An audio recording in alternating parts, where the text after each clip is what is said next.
Welcome to Sunil Excel Tricks. Subscribe if you like it, please share it.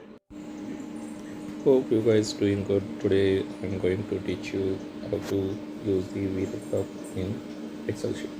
VLOOKUP is comparison between the two Excel sheet with the data. So today I will show you equals VLOOKUP, type it fully, open bracket, and you need to select the which cell, like it's the name or an employee or a state which you wanted to take.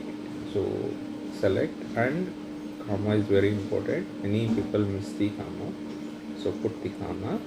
Then you need to select in the data from where the name is there. So if you are selecting employee, you need to select employee, state, or which you are selecting it. So select the whole column of the data where it is there.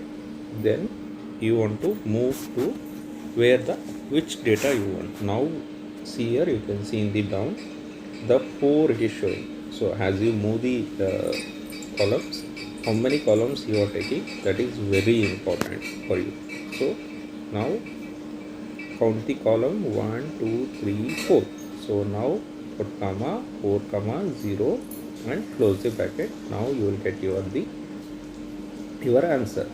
So like that, copy and paste for everything, so you will get the only status which you are required. So like this you can use the VLOOKUP for only particular data which you want to use. Now I will show you a recap. So VLOOKUP, select the criteria, select the column, you can count 1 2 3 4 comma 4 0 0 and copy paste. That's it. VLOOKUP is done. So use it, and if you like it, please share with your friends. Thank you. Please comment what you like to learn.